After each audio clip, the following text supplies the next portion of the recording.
السلام علیکم ورحمۃ اللہ وبرکاتہ۔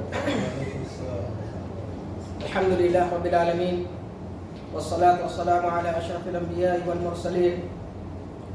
نبینا محمد وعلی آلہ وصحبہ اجمعین، اما بعد، فقد قال اللہ تبارک وتعالی فی کلامہ المجید والفرقان الحمید: اعوذ باللہ من الشیطان الرجیم وَأَن لَيْسَ لِلْإِنسَانِ إِلَّا مَا سَعَى۔ برادران اسلام اور عزیز ساتھیوں، جیسا کہ ہم اور آپ بھی جانتے ہیں کہ آج کا یہ پروگرام دین اسلام کا تعارف جو کتاب شیخ نے لکھی ہے اس کی رونمائی کے لیے منعقد کیا گیا ہے۔ یہ حقیقت ہے کہ یہ کتاب اپنے آپ میں ایک بہت معنی خیز کتاب ہے کہ دور حاضر میں، حالات حاضرہ کے تناظر میں جب ہم دیکھتے ہیں لوگوں کی مصروفیات یا دنیاوی چیزوں میں ایک دوسرے سے آگے بڑھ جانے کی دھن جو آپس میں لگی ہوئی ہے، ہم اور آپ اپنے گھر اور اپنے معاشرے میں اسلام سے ہمارے بچے یا ہمارا معاشرہ کس قدر دور ہوتا جا رہا ہے،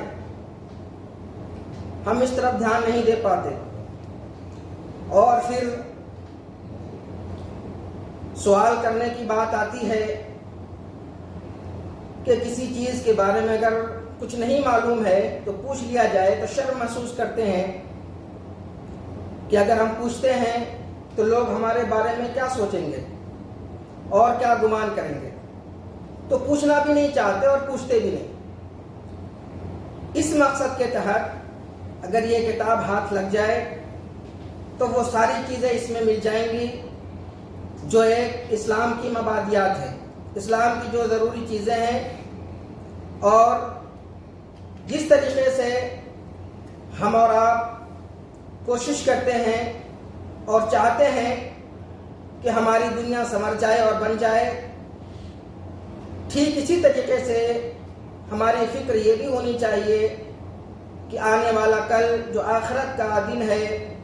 جو زندگی ہمیشہ کی زندگی ہے، اس کے بارے میں بھی ہماری کیا سوچ اور کیا فکر ہے۔